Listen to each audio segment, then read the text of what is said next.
তিনজন খলিফা হলেন হযরত আলী রাদিয়াল্লাহু তাআলা আনহু।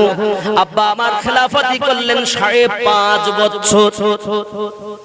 24 আর 5.5 কত হলো? 29.5। বাবা আমার হযরত আলী রাদিয়াল্লাহু তাআলা আনহু ইন্তেকালের পর 6 মাস খেলাফতি করলেন হযরত ইমাম হাসান পাক রাদিয়াল্লাহু তাআলা আনহু। জোরে বলুন বাবাজি আমার। তাহলে বোঝা গেল খলিফা কয়জন? খলিফা কয়জন? 5 জন হলো। সাহাবীদের মধ্যে শ্রেষ্ঠ 4 জন, আবু বকর, ওমর, উসমান, আলী। কিন্তু খলিফা হলেন 5 জন। যদি আপনি 4 জন খলিফা বলেন তো আমার নবী পাকের হাদিসকে অস্বীকার করা হয়, আমার নবীর বড় নানু ভাইকে অস্বীকার করা হয়। আমি আমিনউদ্দিন চ্যালেঞ্জ দিয়ে বলি, তুমি দেখো, হাদিস উঠিয়ে দেখো, যদি আর না থাকে আমাকে ধরো, আর যদি থাকে গ্রহণ করো। আমরা জানি 4 জন সাহাবী শ্রেষ্ঠ, কিন্তু খলিফা 5 জন, একজন ইমাম হাসান পাক। জোরে বলে উনি যখন খলিফা হলেন, আব্বা আমার এলাকায় গন্ডগোল দেখা দিল, রাজতন্ত্র। আব্বা আমার বড় গন্ডগোল হলো, সম্প্রদায়ের মধ্যে মারামারি হলো। এই সম্প্রদায়ের মধ্যে মীমাংসা করেছিলেন যিনি, তার নাম ইমাম হাসান পাক রাদিয়াল্লাহু তাআলা আনহু। কারণ খলিফা কাকে বানাতে হবে? গন্ডগোল হলো এরকম, খলিফা বানাতে হবে আমিরুল মুমিনিন হযরত আমিরে মাবিয়া রাদিয়াল্লাহু তাআলা আনহুকে আপনার কিনা বানাতে হবে। কিন্তু বাবা আমার খলিফার যুগ চলে গেছে। রাসূল আমার বললেন 30 বছর খেলাফতি চলবে, আর 30 বছর পর খেলাফত নয়, রাজতন্ত্র হবে। আব্বা আমার 6 মাস যখন খেলাফতি করলেন, আমিরে মাবিয়া রাদিয়াল্লাহু তাআলা আনহুকে আপনার গদিতে বসানো হলো। এটা খেলাফতি নয়, এটা হলো রাজতন্ত্র। খেলাফত আছে হাসান পাকের কাছে। কোথায় কোথায়? এইটাই কি আমরা গলিয়ে ফেলি। আমিরে মাবিয়ার কাছে রাজতন্ত্র ছিল, খেলাফতি ছিল না। খেলাফতি ছিল ইমাম হাসান পাকের কাছে। জোরে কোন শর্তনামা হয়েছিল, শর্তনামা হয়েছিল যে আমিরে মাবিয়ার পরে পরে ইমাম হাসান পাককে খেলাফতি দেওয়া হবে। উনি পুনরায় গদিতে আসবেন এই শর্তের উপরে। কিন্তু বাবা দিন যায় রাত আসে, যখন আমিরে মাবিয়ার বয়স হলো, দুনিয়া থেকে বিদায় নিল, তার বেটা ইয়াজিদ গদিতে বসে গেল, রাজতন্ত্র চলতে লাগলো। কিন্তু খেলাফতি কোথায়? হাসান পাকের কাছে। দেয়নি তারা। ওখানেও তারা রাজতন্ত্র করতে লাগলো, ওখানেও মুরিদ হতে লাগলো, দীক্ষা নিতে লাগলো। পয়সা আছে, টাকা আছে, জোর আছে। ইমাম হাসান পাকের কাছে অত্যাচার, বায়াত নামা পাঠানো হলো, ওরাও বায়াত করে, এখানেও বায়াত হয়। আমরাও যখন মুরিদ হই, হন না? মুরিদ আছেন নাকি এখানে? মেজে হুজুর, ছোট হুজুর, দাদা হুজুর, কেউ বা বসিরহাট হুজুর, কেউ বা বসিরহাট হুজুর খলিফা পানি গোবরা হুজুরের কাছে অনেকে আছে। অনেকে আজমিরি হুজুর, কেউ বা নকশবন্দিয়া, মুজাদ্দিদিয়া তরিকত, কেউ বা চিশতিয়া তরিকত, কেউ বা কাদরিয়া তরিকত, কেউ বা সোহরাওয়ার্দিয়া তরিকত। মুরিদ ধরতে পারে, অসুবিধা নেই। 4টি হক, সুবহানাল্লাহ। বাবা এখন রইল খেলাফতি তো হাসান পাকের কাছে, রাজতন্ত্র আমিরে মাবিয়া। আমিরে মাবিয়ার বেটাও ইয়াজিদ এই করতে লাগলো। চলেন এই খেলাফত এখানে, রাজতন্ত্র এখানে থাক। আমি যে কথা বলতে গিয়েছিলাম যে আমাদের জীবনটা সাহাবীদের সঙ্গে মিলাতে হবে, মনে আছে নি? হযরত আবু বকর রাদিয়াল্লাহু তাআলা আনহু আপনার 38 বছরে কলেমা পড়ে ঈমান আনলেন যখন। কিভাবে বাবা আমার ঘটনা অতি লম্বা, ছোট্ট করে বলি। উনি যখন সিরিয়ার মাটিতে আপনার ব্যবসায় গেছেন, ব্যবসায় যাওয়ার পরে একটি স্বপ্ন দেখতেছেন, আকাশের চন্দ্র তার বুকের উপরে চলে এসেছে। জোরে বলুন, আকাশের চন্দ্র তারা হযরত আবু বকর রাদিয়াল্লাহু তাআলার বুকের উপরে এসে উঠে আপনার কিনা নেমে এসেছে। হযরত আবু বকর রাদিয়াল্লাহু তাআলা ছুটলেন একজন স্বপ্নের তাবির করনেওয়ালার কাছে, গিয়ে বলতেছেন, ভাইজান আপনি শুনেছি স্বপ্নের মানে করেন, বলুন। আমি রাতের বেলাতে একটি স্বপ্ন দেখেছি, এই স্বপ্নের মানেটা কি হবে? উনি বলছেন স্বপ্নের মানে হবে এই, তোমার বাড়ি কোথায়? প্রথমেই যেই স্বপ্ন বলেছেন তোমার বাড়ি কোথায়? তা আমার বাড়ি মক্কায়। তোমার নাম কি? আবু বকর। তাই? আহা, আচ্ছা আপনি আশ্চর্য হচ্ছেন কেন? যেমন দেখবেন যদি জানা থাকে কারো কোনো বিষয়, তা আপনি বললে সে কি তুমি এই জিনিসটা করে দাও, ও মানে সব জানে। আবু বকর রাদিয়াল্লাহু তাআলা বলছেন আপনি এমন আশ্চর্য হচ্ছেন কেন? ও ভাইজান, এ স্বপ্ন দুনিয়ার অন্য কোন মানুষ দেখবে না, এ স্বপ্নটা দেখবে একজন মক্কাতে তার বাড়ি, তার বাপের নাম আবু কুহাফা, ছেলেটার নাম হবে আবু বকর। আর ওই ছেলে স্বপ্ন দেখবে এই তারকার চন্দ্র তার বুকের উপরে চলে এসেছে, কোলে করে নিয়েছে। তার মানে হলো আখিরি পয়গম্বর নবী মুহাম্মদুর রাসূলুল্লাহ সাল্লাল্লাহু আলাইহি ওয়াসাল্লাম জগতের বুকে চলে এসেছেন। তার কাছে গিয়ে সে কলেমা পড়ে মুসলমান হবে, আর ওই নবীজির প্রধান খলিফা হবে সেই আবু বকর। এটাই তাওরাতে লেখা আছে বলে আমি আশ্চর্যান্বিত হয়েছি। সুবহানাল্লাহ, জোরে বলুন না সুবহানাল্লাহ।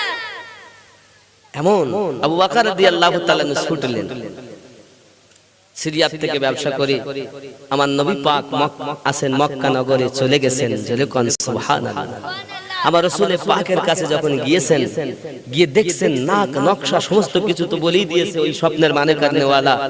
উনি কলেমা তো পড়ছেন, কিন্তু বলছেন হুজুর আপনি তো নবী হয়ে এসেছেন, তা আমি আবু বকর আপনার কাছে একটা মুজিজা দেখতে চাই। সুবহানাল্লাহ। আমার নবী আপনার নবী বলেন আয় আবু বকর, আবু কুহাফার বেটা আবু বকর শুনে নাও, তুমি আমার কাছে মুজিজা দেখতে চাও। ওগো আবু বকর, সিরিয়ার মাটিতে শুয়ে তুমি যে স্বপ্নটা দেখছো এটাই হলো আমার মুজিজা। আবু বকর রাদিয়াল্লাহু তাআলা কদমে পড়ে গেলেন, দরুদি আমি সিরিয়ার মাটিতে রাতের বেলায় স্বপ্ন দেখেছি, আপনি মক্কা নগর থেকে জানলেন কেমন করে? বলে ওগো আবু বকর, তুমি কি মনে করো আমাকে শুধু একজন মানুষ? আমি হলাম আল্লাহর রাসূল। সুবহানাল্লাহ। আরো জোরে চিৎকার করে কন্যা সুবহানাল্লাহ। নারায়ে আমি নারায়ে রিসালাত দেব, আমার নবীর ধ্বনি উচ্চ হোক, নারায়ে রিসালাত। আরো জোরে নারায়ে রিসালাত, নারায়ে তাকবীর। নবী ছাড়া আল্লাহ পাবে না, নবীকে পেতে হলেই নবী পেলেই আল্লাহ পাবে। কথা কি বুঝতেছেন? আমি এই কথা বলি অনেকের ভালো লাগে না, এই হুজুর এই আলাদা আলাদা বলছে। আপনি আপনার বিবেক দিয়ে ভাববেন, আমার কথাগুলো চিন্তা ভাবনা করবেন যে আমি ভুল বলে গেলাম না। কারণ আমরা মৌলবীরা হলাম বড় ব্যবসাদার। আপনাদেরকে যখন পাই, যেমন ফুটবল দেখেছেন না, ফুটবল যার পায়ে যখন যায় সে তখন ইচ্ছা মতো লাথি মারে। তা আমরা বক্তারা লেকচারেরা স্টেজে এসে ইচ্ছা মতো আপনাদেরকে লাথি মারছি। কোন দিক? এদিকে লাথি ওদিকে লাথি, ও আসে ওর মতো, এ আসে এর মতো। আপনারাই পরেশান হয়ে গেছেন যাবো কোন দিকে। ঠিক কিনা বলেন? দোষ আপনাদের নয়, দোষ আমাদের। যে কোনো আলেমে দ্বীন স্টেজে আসবে, বক্তব্য দিবে, তার বক্তব্যটা উপর থেকে নিচে পর্যন্ত বিবেক দিয়ে ভাববেন, যদি ঠিক থাকে নিশ্চিত তার কথা গ্রহণযোগ্য। আর তার কথা যদি কোনো জায়গায় মিস্টেক হয়, আমার ওই মিস্টেক কথা মানতে রাজি। ঠিক কিনা? কথা কি বুঝতেছেন? আব্বাজি আমার সোনা মানিকেরা, আবু বকর রাদিয়াল্লাহু তাআলা আপনার কে কদমে লুটিয়ে বললেন হুজুর আমাকে কলেমা পড়িয়ে মুসলমান বানিয়ে দেন।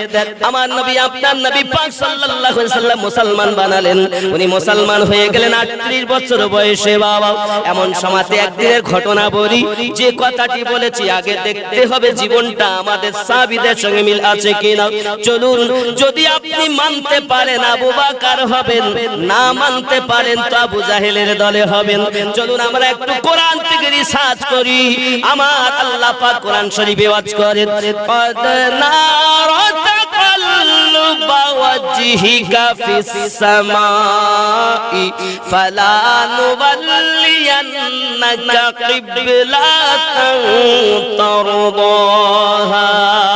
জোরে বলুন সুবহানাল্লাহ। কিবলা যখন পরিবর্তন হয়, বাইতুল মুকাদ্দাসের দিকে নবী আমার যখন নামাজ পড়ছেন, ইহুদিরা এসে বলল, হুজুর আপনি যদি নবী হন তো আপনার তো কিবলা আলাদা হওয়া দরকার, আমাদের দিকে কেন, আমাদের কিবলার দিকে কেন? তো আমার নবী নামাজ পড়ছেন, 4 রাকাত নামাজের নিয়ত করেছেন। সুবহানাল্লাহ বলেন। কোরআন আল্লাহ ওয়াজ করছেন, তাকাল্লুবা ওয়াজহিকা ফিস সামাই। নবী আমার নামাজ পড়তে পড়তে বারবার আকাশের দিকে তাকাচ্ছেন। আব্বা আমার, ও ভাই জানেরা আমার, খুব ভালো করে বুঝুন, আশিকে নবী, আশিকে রাসূল, নবীর পাগলেরাও ভালো করে প্লেনের ভিতরে ঢুকান। আমার রাসূল নামাজ পড়ছেন, আকাশের দিকে তাকাচ্ছেন। আল্লাহ বলেন, হাবিব কেন বারবার তাকাচ্ছেন? আমার আল্লাহ অন্তর্যামী, আল্লাহ ইন্নাল্লাহা আলা কুল্লি শাইইন মুহিত। নিশ্চয় আল্লাহ তাআলা অন্তর্যামী। জোরে বলুন। আল্লাহ যদি অন্তর্যামী হন, আল্লাহ আবার জিজ্ঞাসা করছেন কেন? কারণ কিছু মানুষ এমন থাকবে, আল্লাহ যদি নিজের ইচ্ছাতে কিছু করে দেন, নিজের কুদরতে করেন, তো মানুষ উপযুক্ত প্রমাণ চাইবে। আমি দিলে আমি পারি, কিন্তু দিব না, কারণ ওদের কাছে প্রমাণ দেওয়া দরকার। আল্লাহ বলে, আয় আমার হাবিব, কেন আপনি বারবার আকাশের দিকে তাকাচ্ছেন? ফিস সামাই, সামা মানে আসমান, আকাশের দিকে তাকাচ্ছেন। আমার নবী, আপনার নবী বলেন, আল্লাহ যদি আপনি কিবলা পরিবর্তন করে দিতেন, আমি রাসূলুল্লাহ বড় খুশি হয়ে যেতাম। আমার আল্লাহ পাক রব্বুল ইজ্জত বলেন, আয় আমার হাবিব, আমি কাউকে বানিয়েছি কালিমুল্লাহ, কাউকে বানিয়েছি সফিউল্লাহ, কাউকে বানিয়েছি নাজিউল্লাহ, কাউকে বানিয়েছি রূহুল্লাহ, আর আপনাকে বানিয়েছি হাবিবুল্লাহ। মানে আপনি যাতে রাজি, আমি আল্লাহ তাতে রাজি। জোরে বলো কুরআন। হ্যাঁ কোই মুসলমান जिसको काट दे, যদি হাদিস বলতাম তো ওরা বলতো ওটা জাল হাদিস। তো কোরআন শরীফ কি জাল আছে? এই কথা কর না, কোরআন শরীফ কি জাল আছে? যাদের আকীদাটাই খারাপ, গোড়া থেকেই যারা বুঝিনি, বা আলেম সমাজ আমরা আপনাদের বুঝাইনি, এই দোষটা আমাদের, আপনাদের নয়। আপনারা সাধারণ ভোলে ভালা মানুষ, জানেন আমরা নামাজ কালাম পড়বো, ইনকাম করব, একটু দরকার হলে আল্লাহর ওলিদের দরবারে যাব, জিয়ারত করব, মুরিদ হব, একটু ওজিফা করব, বাস আল্লাহ আল্লাহ রাসূল পেয়ে যাব। এটাই তো আপনারা তো সব জানেন না। আমরা বক্তারা শেষ করে দিলাম সমাজটাকে, ঠিক না ভুল? কথা বলেন। আব্বাসি আমার সোনা মানিকেরা, আমার আল্লাহ পাক রব্বুল ইজ্জত বলেন, হাবিব আয় দরুদি, আমার আল্লাহ কেমন দরুদি দেখেন, আমার আপনার নবীকে কেমন ভালোবাসেন দেখুন। হে সোনা মানিকেরা আমার, আমার আল্লাহ পাক জানালেন, হাবিবুল্লাহ চেহারা ফিরানো আপনার কাজ, আর কিবলা পরিবর্তন করা আমার কাজ। ফালানুওয়াল্লিয়ান্নাকা কিবলাতান তারদাহা, আপনি যে অবস্থাতে আছেন ওই অবস্থায় মুখ ফিরিয়ে নেওয়া কাজ আপনার, কিবলা পরিবর্তন করে দেওয়া কাজ হলো আমার। আপনি যাতে রাজি, আমি আল্লাহ তাতে রাজি। ঠিক নেই? কিবলা পরিবর্তন হয়ে গেল। 2 রাকাত নামাজ হলো এক কিবলার দিকে, আর 2 রাকাত নামাজ হলো আর এক কিবলার দিকে। কথা বুঝতেছেন না? সার কথা, নামাজ সমাপ্তের পর আমার আপনার নবী জিজ্ঞাসা করছেন, আচ্ছা আপনারা নামাজের নিয়ত করে দাঁড়ালেন একদিকে, তো নামাজ পড়তে পড়তে মুখ ফিরাইছেন কেন? সুবহানাল্লাহ বলেন, আরো জোরে সুবহানাল্লাহ বলুন। এখন সাহাবী রাসূলেরা চিন্তা করছেন কি বলবো, কারণ যিনি প্রশ্ন করছেন তিনি তো আল্লাহর রাসূল, তিনি তো শরীয়তের মালিক নিজে, তিনি জিজ্ঞাসা করছেন তার কথাটাই শরীয়ত। এখন আমরা যদি কোনো ভুল বলে ফেলি কি সব তো চুপচাপ। হযরত আবু বকর রাদিয়াল্লাহু তাআলা আনহু উঠে দাঁড়িয়েছেন, ইয়া রাসূলুল্লাহ, জরিকান সুবহানাল্লাহ। কি বললেন?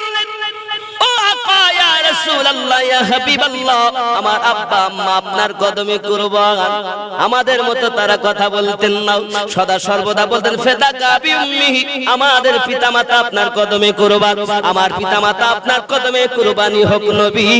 আমরা কি জানি কাবা এই দিকে না ওই দিকে, আমরা জানি কাবা দেখি না, রাসূলকে আল্লাহ সৃষ্টি না করলে কাবা তৈরি হতো না। তাই আমি আবু বকরের ভালোবাসা বলে এটাই, নামাজ পড়তে পড়তে আপনি যেমন চেহারা মোবারকা ফিরিয়ে নিয়েছেন, অন্যদিক ফিরে দাঁড়িয়েছেন, আমরাও নামাজ পড়তে পড়তে মুখমণ্ডল ফিরিয়ে নিয়েছি। আমার আকীদা নবী যেদিকে আমরাও সেই দিকে। মানলে আবু বকর, না মানলে আবু জাহেল। কোরআন বলছে সাহাবীদের আদব, সাহাবীদের মুহাব্বত, রাসূল পাক সাল্লাল্লাহু আলাইহি ওয়াসাল্লাম যেদিকে আমরাও সেদিকে। এই জন্য তো রাসূল আমার বলেছেন ক্বালা মা আনা আলাইহি ওয়া আসহাবিহি, আমি আর আমার সাহাবায়ে কেরাম যে দলে ওই দলটাই জান্নাতি। আরো জোরে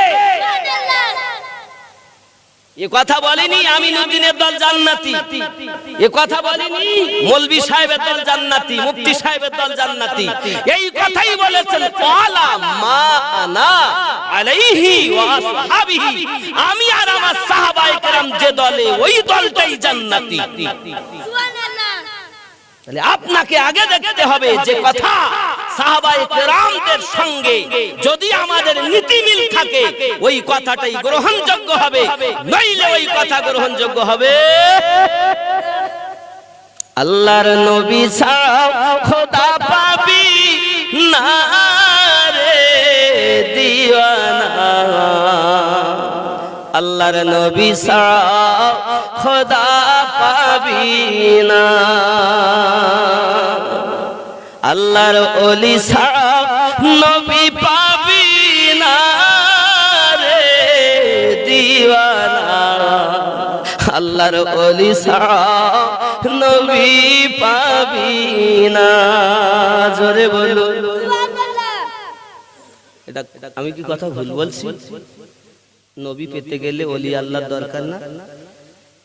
আচ্ছা, আমিনুদ্দিন কি ইসলামের আলো জ্বালিয়েছে? এ ভারতবর্ষে ইসলামের আলো কারা জ্বালিয়েছে? আল্লাহর ওলিরা। ঠিক না ভুল?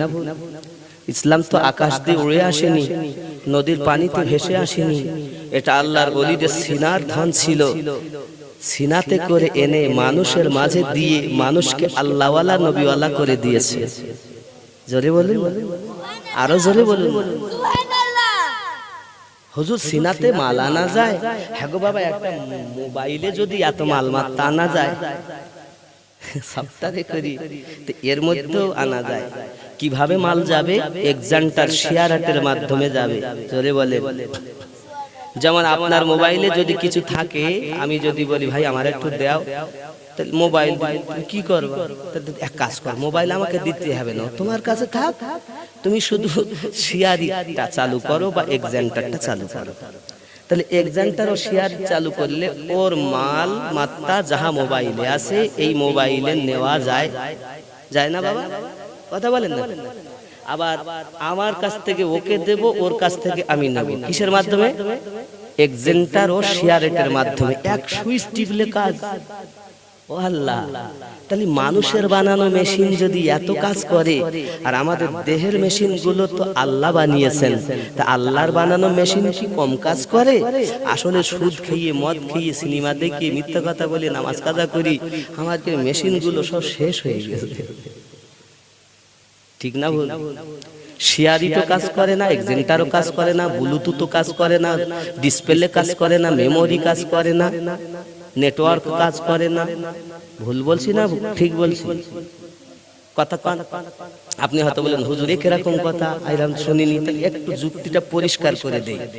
আপনাদের এই বাগপুকুর গ্রামে বাড়ি, তাই তো বাবা? এটা তো বাগপুকুর। কারণ বাগপুকুরে আপনার বাড়ি, আপনার ছেলে দিল্লিতে আছে। আপনি মনে করছেন আমি একটু তার সাথে অনেকদিন চলে গেল, খোকা দেখা সাক্ষাৎ নাই, কথা নাই, তা একটু দেখি। যুক্তি। এখন আপনি মন চেয়েছে বলে এখান থেকে আপনি তাকে ভিডিও কল করছেন, ছেলে দেখব কেমন আছে। ছেলে বাগপুকুরে বসে কি দেখা যায়? কথা বলে দেখা যাবে না? যাবে না? এখান থেকে 50-60 বছর আগে আপনি পিছিয়ে যান, যদি বলতো ছেলে দিল্লি আজ আমি এখান থেকে দেখবো, তোর বলতে আসলে পাগল হয়ে গেছে ধরি মার, বলবে না? কারণ ওরা তো সব দেখিনি, আর আমরা তো চোখে দেখছি। পিছিয়ে যান, দেখবেন তাদের কাছে যদি এই কথা বলা হয় ছেলে দিল্লি ছিল বাড়ি বসে দেখেছে, যেমন আমাদের এই মাজুরিয়া টিভি আছে একটা, এর এক দাদি আছে, ওর বয়স হলে 130 বছর, 30 না 25 কত 127 বছর, মেদিনীপুর বাড়ি। অনেক টিভি আছে আমার এই সুন্নি জাগরণ কাফেলা, ওই একটা চ্যানেল আছে এসো আমল করি ইসলামের পথে, আর একটা ওদিকে আছে, ওদিকে মানে কতটা বলবি প্রায় সব এরা সুন্নিয়াতের কাজ করুক। আমি চাই যে দুপেতে গোল আলুদেরকে তোমরা ভাইরাল করতে চেও না, সুন্নিয়াতকে করো। বক্তার বলো অভাব নেই, আগে দেখো কোন বক্তা দুপেতে, তাকে তোমরা তুলো না। গোল আলু বক্তা ভালো না, সুন্নি বক্তাদের ওয়াজ তোলো, এলাকার মানুষ সুন্নিয়াতকে বুঝবে, ওয়াহাবিয়াতকে বুঝিয়ে লাভ নেই। ঠিক না বলে? এই কথা বলে। এজন্য ছেলেগুলোকে আমি অনুরোধ করি আমার তরফ থেকে, অনেকে আমল করতে পারে অনেকে পারে না, তবে চেষ্টা করো, চেষ্টা করো, কারণ খারাপ না হলে বলো ভালো হয় না। এই কথা বুঝতেছেন? তাহলে 127 বছর যদি তার বয়স হয়, এখন এই 127 বছর মানুষ এখনো কথা বলছে, চলে ফিরে বেড়াচ্ছে। আমি চোখে দেখে এসেছি বাবা। হয়তো মনে করছেন যে মনে হয় না না না না না, আমি চোখে দেখে এসেছি, আমার মোবাইলে ফটোটাও আছে, তার দাদির ফটো তুলে নিয়েছে, যে এইরকম বয়স চাইলে আমি দেখাতে পারি। যে মনে করে না না মিথ্যা কথা বলতেছে, আমি নিজে কথা বলে এসেছি এবং তার ফটোটাও তুলে এনেছি। মানে আমি বোঝানোর জন্য বলছি, এটা মনে করেন মানে হাইলাইট করতে চাচ্ছেন না। বিষয়টা হলো এই, যেখান থেকে 50-60 বছর আগেকার মানুষের কাছে কিন্তু এটা মিথ্যা বলে প্রমাণিত হয়, কিন্তু এখন আমরা যারা দেখছি বাস্তবের সঙ্গে, আমাদের কাছে সেটা মিথ্যা মিথ্যা নয়। তাহলে আমার আপনার ছেলে বাগপুকুর থেকে দিল্লিতে থাকলে দেখা যায়, কিসে দেখা যায়? মোবাইলে। আচ্ছা, মোবাইলে যদি পয়সা না থাকে তাহলে কি কল যাবে ওর কাছে, ছেলের কাছে? কথা বলেন না কেন? যাবে? কল করা সম্ভব হবে না। আবার টাকা আছে কিন্তু নেটওয়ার্ক নেই, তাহলে কি যাবে? আবার সব আছে বাবা, স্পিকার খারাপ, কল লাগাচ্ছেন তো কথা শোনা যাচ্ছে না। আবার সব ঠিক আছে, স্পিকার ভালো কিন্তু ডিসপ্লে খারাপ, ছবি দেখা যাচ্ছে না।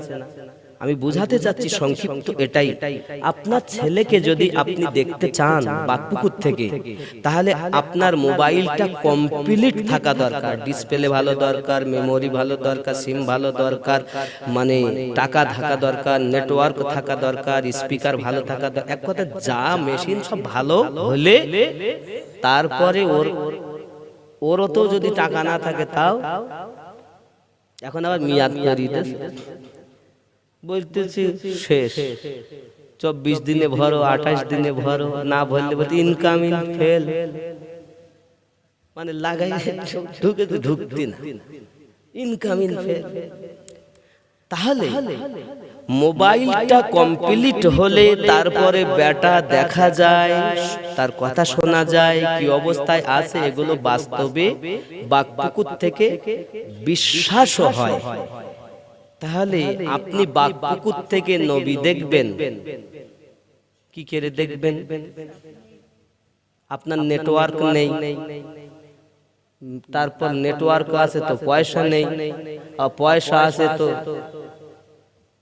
ডিসপ্লে খারাপ, আবার যা কিছু আছে তো স্পিকার তার কাটা, তার মানে দাড়ি কাটা, নবী দেখে না। সুদ খাওয়া, নবী দেখে না। মদ পান করে, নবী দেখে না। মিথ্যা কথা বলে, নবী দেখে না। বেনামাজি, নবী দেখে না। ও বলতে চাচ্ছে না কিছু নেই, কিছু নেই, আসলে ওর ভিতর খারাপ। একটি মোবাইল কমপ্লিট না হলে যদি ব্যাটা না দেখা যায়, তো এই ভিতরের মেশিন ঠিক না হলে নবী দেখা যায় না। কথা বুঝতে পারছেন? কথা বুঝতে পারছেন নাকি? রাগ করবেন অনেকে।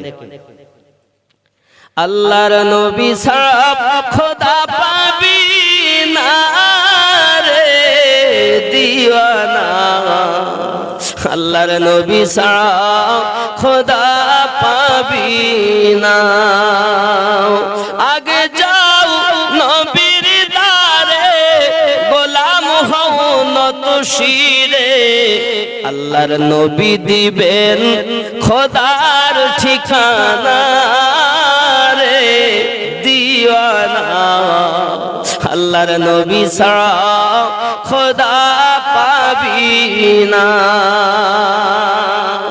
আগে যাও আল্লাহর ওলির দারে, গোলাম হও নত শিরে, আল্লাহর ওলি দিবেন নবীর ঠিকানা রে দিওয়ানা, আল্লাহর ওলি ছাড়া নবী পাবি না। জোরে বলো। দুনিয়া চাই খোদাকে রাজি, দুনিয়া চাই খোদাকে রাজি, খোদা চাই নবীকে রাজি। ঠিক নি? সমস্ত নবী চায় আল্লাহ কিসে রাজি হবে, আমরাও চাই যে আল্লাহ আমার কিসে খুশি হবে, সেই কাজ করো। আর আল্লাহ কি চায়?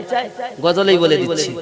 দুনিয়া চাই খোদাকে রাজি, খোদা চায় নবীকে রাজি, এ ভেদে তত্ত্ব বোঝা যাবে না রে দিওয়ানা, আল্লাহর ওলি ছাড়া নবী পাবি না, আল্লাহর নবী ছাড়া খোদা পাবি না রে দিওয়ানা, আল্লাহর নবী ছাড়া খোদা পাবি না।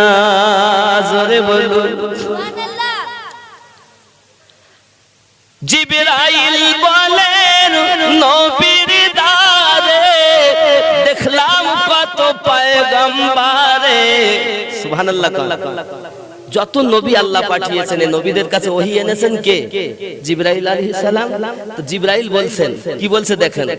আজ আমাদের মধ্যে কিছু মৌলবীরা বলছে নবী মাটির তৈরি, নবী সিসপ্যাক, নবী মরে শেষ হয়ে গেছে, নাউজুবিল্লাহ বলেন। আর জিবরাইল আমিন কি বলছে দেখেন। জিবরাইল বলেন নবীর দারে, দেখলাম কত পয়গম্বরে, আপনার মতো একজন পেলাম না রে দিওয়ানা, আল্লাহর নবী ছাড়া খোদা পাবি না। আল্লাহুম্মা সাল্লি আলা মাওলানা মুহাম্মদ ওয়া আলা আলি সাইয়্যিদিনা। আব্বাজি আমার সোনা মানে খুব প্রেমের ভিতরে ঢুকিয়ে নিন বাবা। যে কথা বলছিলাম আমার নবীর মুহাব্বত, সিদ্দিক আকবরের মধ্যে সাহাবায়ে কেরাম রিদওয়ানুল্লাহি তাআলা আলাইহিম আজমাইনদের মধ্যে মুহাব্বত উলফাত রয়েছে, জীবন দিতে রাজি, তাদের মুহাব্বতে ত্রুটি হয় না, এটাই ছিল তাদের ভালোবাসা। আরো জোরে বলুন সুবহানাল্লাহ। আব্বাজি আমার সোনা মানিকেরাও, একদা দেখা গেল হযরত বেলাল রাদিয়াল্লাহু তাআলা তাআলা আনহু আপনার কিনা করেছেন কি এলান করে দিয়েছেন, এলান করে দিয়েছেন। এলান কি? ওগো নবীর আশিকাত, জিহাদে যেতে হবে চলেন। সঙ্গে সঙ্গে একজন সাহাবী, নাম ছিল তার হযরতে হানজালা রাদিয়াল্লাহু তাআলা আনহু, তিনি তার বিবির কাছে থাকার কারণবশত তার প্রতি গোসল ফরজ হয়ে গেল। বাবা, গোসলটা যখন ফরজ হয়ে গেল, শরীয়ত বলে গোসল ফরজ, আর মুহাব্বত বলে জিহাদ করা ফরজ। আমি হানজালা যদি গোসল করতে যাই আর কোন দুশমন যদি আমার দরদি নবীকে আঘাত করে, আমি হানজালার জীবনটাই তো বেকার হয়ে যাবে। আমি যার কলেমা পড়ি গো, ওই রাসূলের প্রতি যদি আঘাত হয়, আমি হানজালা সহ্য করতে পারবো না। শরীয়ত বলে গোসল ফরজ, মুহাব্বত বলে জিহাদ ফরজ। হযরতে হানজালা রাদিয়াল্লাহু তাআলা আনহু এই আওয়াজটা পেয়ে টুক করে ছুটে বাবা জিহাদের ময়দানে যুদ্ধ করতে লেগেছেন। জোরে বলুন সুবহানাল্লাহ। সাহাবীদের ভালোবাসা কেমন আর আমাদের ভালোবাসা কেমন, সাহাবীদের মুহাব্বত কেমন আর আমাদের মুহাব্বত কেমন, একটু বিচার করেন না বাবা। ওরে আমার সোনা মানিকেরা, চলুন না এগিয়ে যাই। এখন জিহাদের মাঠে সব যখন জিহাদ শেষ, শহীদ হয়ে গেলেন অনেকেই। শহীদ হওয়ার পরে আমার দরদি নবী, আপনার দরদি নবী বলছেন, খোঁজ করে শহীদানদের দেহ মোবারকাগুলোকে এক জায়গায় জমা করো, কারণ বিনা গোসলে দাফন করতে হবে। সুবহানাল্লাহ বলে। গোসল করতে যখন বাবা আমার সকলকে বিনা গোসলেই আপনার দাফন করা হবে, খুঁজে খুঁজে খুঁজে খুঁজে সব দেহ মোবারকা পাওয়া যায়, একজনের দেহ মোবারকা পাওয়া যায় না। এমনি সমাধি আপনার কিনা আমার নবী পাক সাল্লাল্লাহু আলাইহি সাল্লাম বলছেন, সাহাবায়ে রাসূল ইয়া রাসূলুল্লাহ সাল্লাল্লাহু আলাইহি ওয়াসাল্লাম, আদেশ করুন ফিদাকা বিউম্মিহি, আমাদের পিতামাতা কদমে কুরবান হয়ে যাক, যেমন আদেশ হবে পালন করতে রাজি। আমার আপনার নবী বলেন, আদেশ নয়, আমি নবী আমার হানজালার দেহ কেন দেখছি না? সঙ্গে সঙ্গে আমার আল্লাহ জানান, হাবিব আপনার বন্ধু, আপনার প্রেমিক, আপনার আশিক হযরতে হানজালা রাদিয়াল্লাহু তাআলা আনহু, তার প্রতি গোসল ফরজ ছিল। ওই অবস্থাতে সে আপনার ভালোবাসাতে শহীদ হয়ে গেছে। আমি আল্লাহর বড় পছন্দ হয় যে আপনার এত ভালোবাসায় নিজের জীবন শহীদ করে দেয়।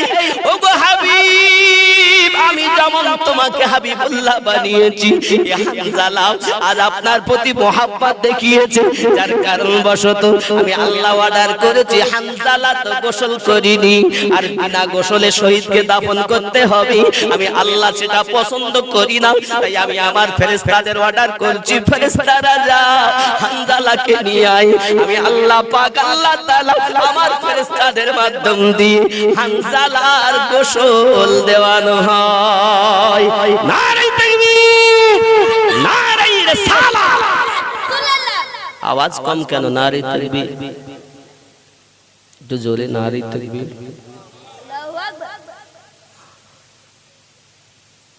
এরকম করে তাকবীর সব উত্তর দিচ্ছেন না, একটু জোরে নারে তাকবীর। আর ভলিউম নেই বাবা, আপনারা তো ওলি আল্লাহর পাগল, আমরা তো নবী ওলির পাগল নাকি গো বাবা? তা আমরা তো দুর্বল হব না, আমরা তো সবসময় চাঙ্গা। মুহাব্বতে নারে তাকবীর, আরো জোরে নারে তাকবীর, নারে রিসালাত, আরো জোরে নারে রিসালাত। খুব মুহাব্বতে যত ভলিউম আছেন দিবেন, নারে তাকবীর, আরো জোরে নারে তাকবীর, নারে রিসালাত। এটা হলো প্রেম, আমাদের ভালোবাসা। আমরা জীবন দিতে পারি, কিন্তু ঈমানে আঘাত হতে, এজন্য লিখছেন, হে নবীর প্রেমের পাগল যারা প্রেম খেলা খেলে, হায়রে নবীর প্রেমের পাগল যারা প্রেম খেলা খেলে, হে নবীর প্রেমে বাস করুনি দিগন্ত দেয় ফেলে, এ নবীর প্রেমের পাগল যারা প্রেম খেলা খেলে। জোরে বলুন। হানজালা পাগল ছিল নবীর প্রেমে জীবন দিল, হানজালা পাগল ছিল নবীর প্রেমে জীবন দিল, গোসল করাইল তার ফেরেশতার দলে, এ নবীর প্রেমের পাগল যারা প্রেম খেলা খেলে। জোরে বলুন। আমরা তো পাগলই না, মুখে বলি নবীর পাগল, আর ভিতরে সব শয়তানের পাগল। তাই যদি না হইতো সুদ আমরা খাতাম, আইল ঠেলতাম, মা বাপকে কষ্ট দিতাম, নামাজ ছেড়ে দিতাম। আসলে মুখে বলতে তো আমরা নবীর পাগল, নবীর দিওয়ানা, নবীর দিওয়ানা। যেমন এর আগে আমি অনেক সময় বলেছি, দেখবেন বলা আছে, আমরা নবীর দিওয়ানা, সুদ বন্ধ হবে না, আমরা নবীর দিওয়ানা, মদ বন্ধ দেব না, আমরা নবীর দিওয়ানা, দাড়ি কাটা বন্ধ হবে না, আমরা নবীর দিওয়ানা, মা বাপকে ভাত দেব না, আমরা নবীর দিওয়ানা, আইল ঠেলা বন্ধ হবে না, আমরা নবীর দিওয়ানা, নামাজ পড়তে পারবো না। এরকম জিনিস আছে নেই মনে হয় না? সবাই নামাজ পড়ে না, এখানে বেনামাজি কেউ নেই গো। কিরা বলি নেই? যেমন বেনামাজি নেই আপনি কি জানলেন? আপনি মশপুকুরির লোক, আমরা বাকপুকুরির লোক। আপনারও পুকুর, আমারও পুকুর। এটা হলো, ওটা মোষ মহিষ, আর এটা বাঘ। বাঘ পুকুর নাকি না বাঘ পুকুর কোনটা? মানে বড় একটা দিককে বাঘ বলা হতো, বাগানকে বাঘ, বা একটা দিককে বাঘ, বাঘ পুকুর, ঠিক না? তাহলে বোঝা যায় নামাজি মানে বেনামাজি কেউ নেই। তবে একটি হিসাব যেটা আমার ব্রেনে লাগে, দেখেন এরকম আছে কিনা। কেন নেই বললাম বেনামাজি এর মধ্যে? হিসাব আছে। কেউ বছরে 2 বার পড়ে নামাজ, ঈদ আর বকরা ঈদ। কেউ সপ্তাহে 1 বার, কেউ দৈনন্দিন 5 বার, উপরন্ত তাহাজ্জুদ গুজার, ইশরাক আবাবিন গুজার আছে না নাই? নামাজ পড়লে তো বছরে 2 বার হলেও তো যায়। বেনামাজি তার মানে মোটে পড়ে না, বেনামাজ, নামাজ বিহীন, ও 2 বার হলেও তো যায় নাকি? এই জন্য বলেছি বেনামাজি নেই, সবাই নামাজি।